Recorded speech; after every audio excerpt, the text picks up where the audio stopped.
What is up, y'all? It's your boy Aniki coming at you with a chapter review of My Hero Academia, chapter 309. If you haven't already read that, you gotta go. Let's move on with the show.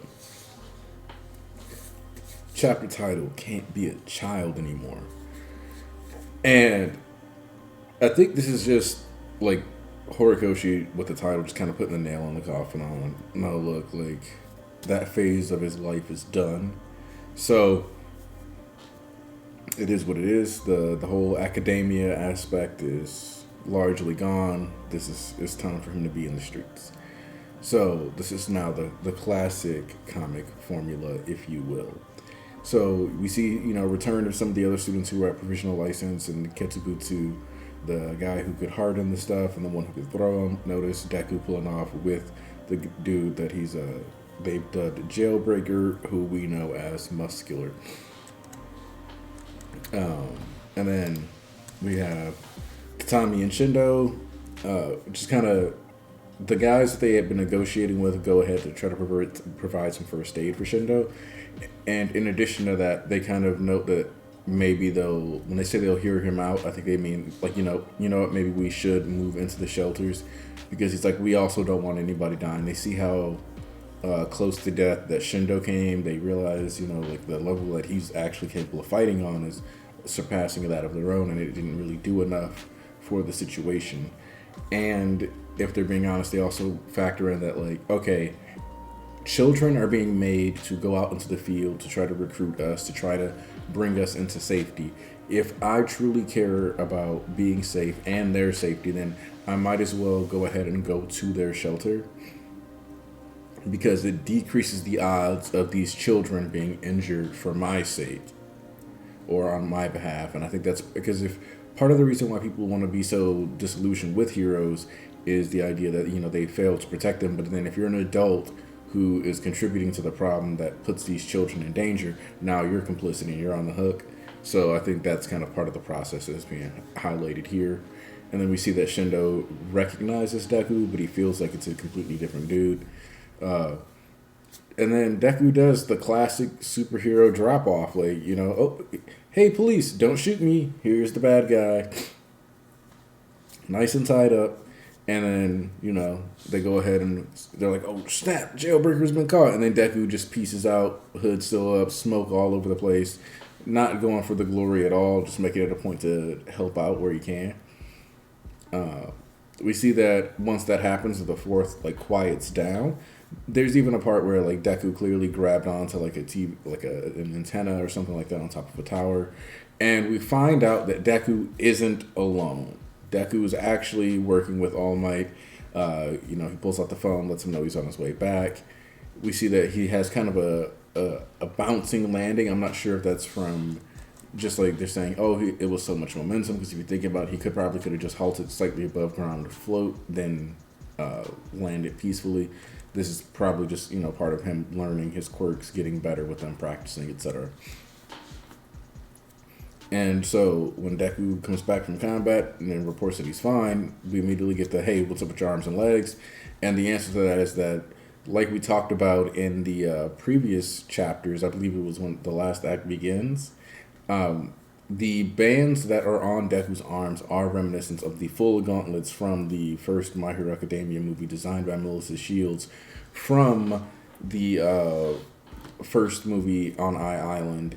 So keep in mind that Melissa Shields was one of the people who worked with David Shields on All Might's costumes. Keep in mind that when Endeavor got a new costume, it looked kind of similar to All Might in form, but also it's got some of the same nano metal and mesh materials, and it's said to come from a certain place in the West that also helped with All Might's costumes. And then we once again have All Might calling in this favor from David Shields, effectively saying, we're getting these callbacks. The only reason why they're being vague, I think, is just to be nice to manga readers who haven't watched the movies.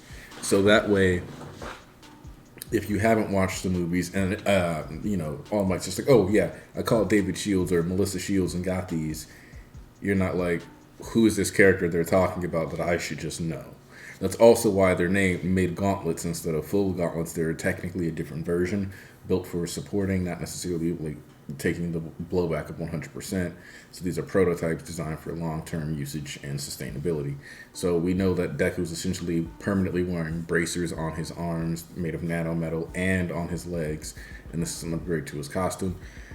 I've seen people say they want more foreshadowing, but the fact is that Deku has always been upgrading his costume, and even if he hadn't gone through the Melissa Shields channel to get the nano bracers from the West, you have to factor in that we already know that Detnerat has access to this technology, and this technology specifically is also supposed to be copyrighted from or like pirated from the West.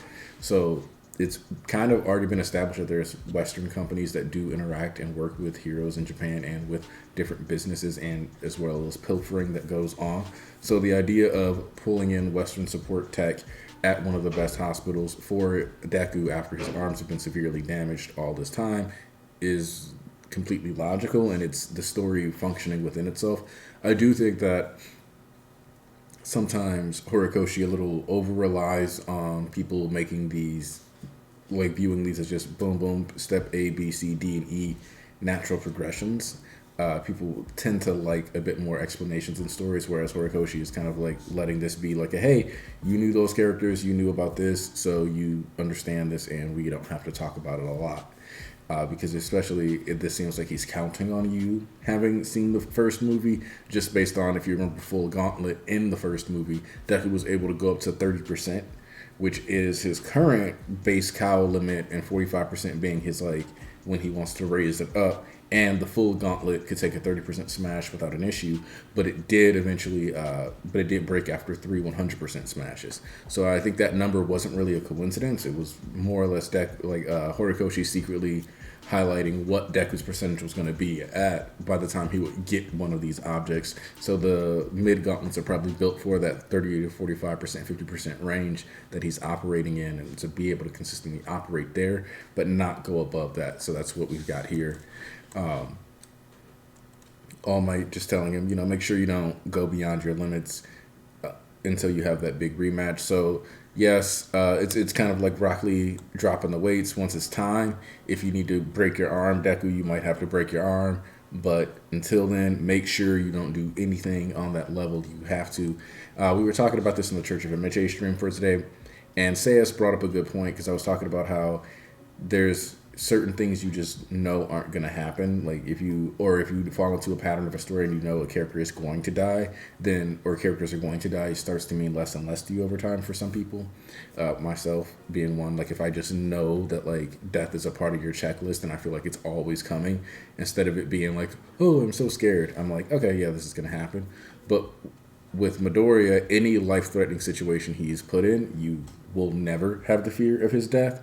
So in place of the fear of his death, you have to substituted that for the fear of his arms breaking, so that we constantly have a stake that is reasonable. Like Deku could break his arms, he could lose the ability to use them, he could actually have that, still have to compensate with Black Whip, and because we're seeing the evolution of tech, well, you could even argue that Deku could lose more feeling in his arm, and eventually, as we progress, his arm will be partially still flesh, part technology, just going forward, similar to how like Shigaraki has a piece of robot hand, but this one might be a bit more integrated with his actual body. That way he can still use One for All with it, basically meaning Deku might truly need cyborg arms by the end of the series in order to function. So that's kind of where that's going, where I see a lot of progression or potential different angles, just leaving Deku incapable of using one of his arms for the rest of the series, or even if he wraps up the series with Deku not being able to fight anymore.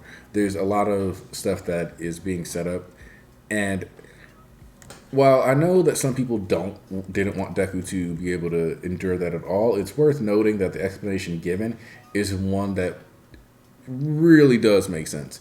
Objectively speaking, if you can handle 45% of the pressure of One for All, you're not going to come out of getting hit with it as at 100% as damage as somebody who can only handle 5%.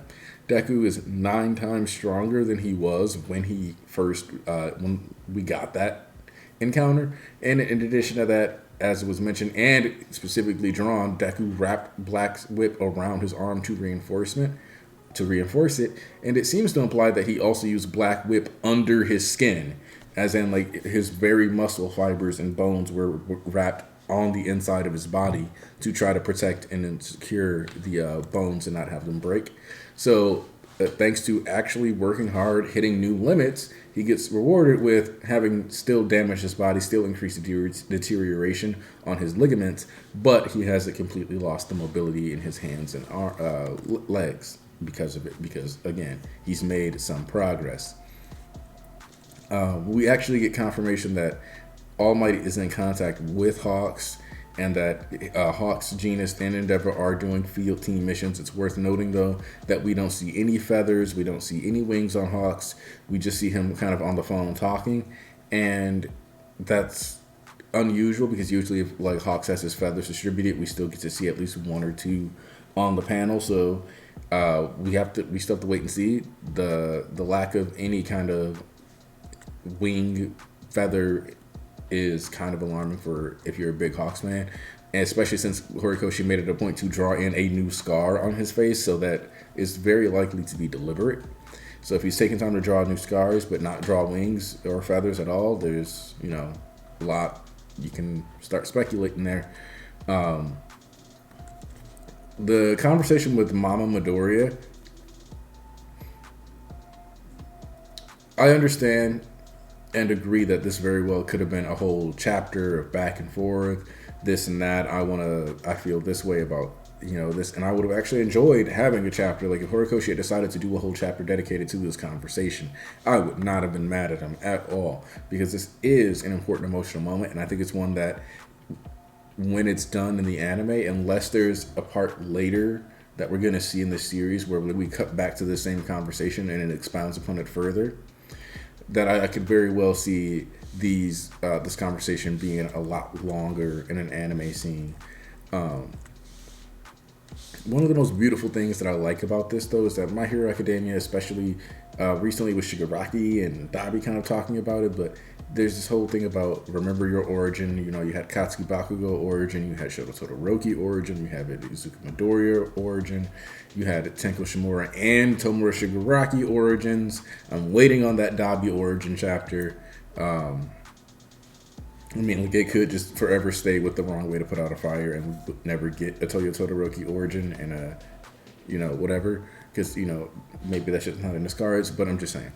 But keeping your origin in your heart and in your mind is a critical piece of My Hero Academia.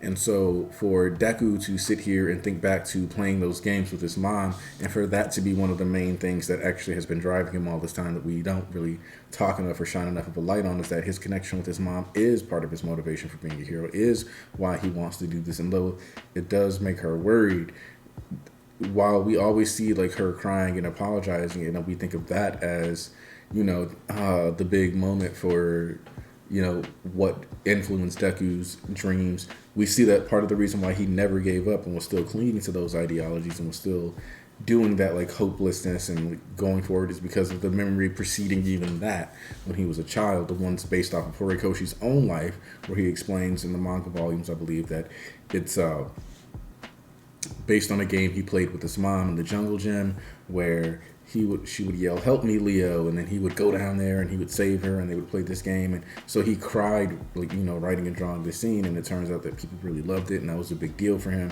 And so he was just glad to know that that scene from his life that he put into the manga really resonated in it, with the viewers and the readers of his audience.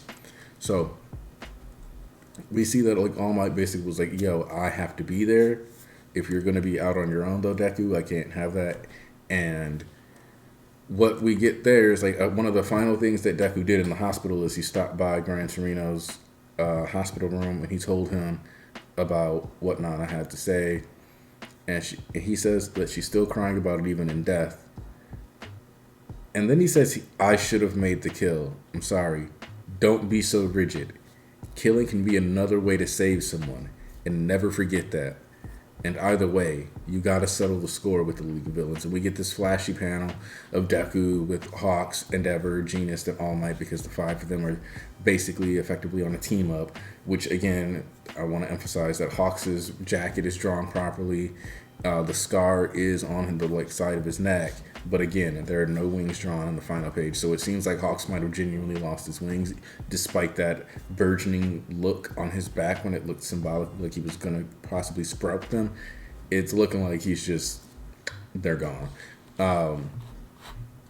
Gran Torino saying that killing somebody is a way to save them. I think at this point, whether Gran Torino lives or not, he doesn't want to be alive.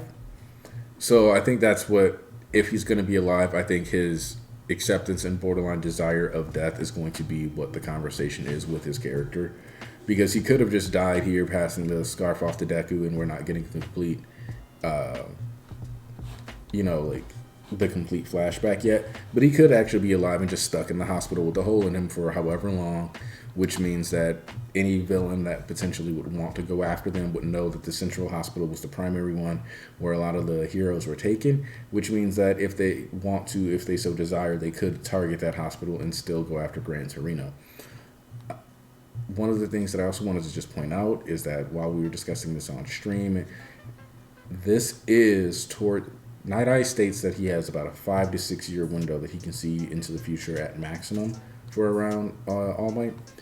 And All Might, when he met Deku, would have had the fight with All for One a little while after Toxic Chainsaw or before it, but around that time frame, which means that was 5 years before the very start of the series. And now that we're where we are now in the manga, this is basically getting towards the end of that year 6 measurement. So if you look at it as, okay, let's just hypothetically say that All Might was injured in June, then it would be, 5 years. And then the 6 year mark would be this upcoming June.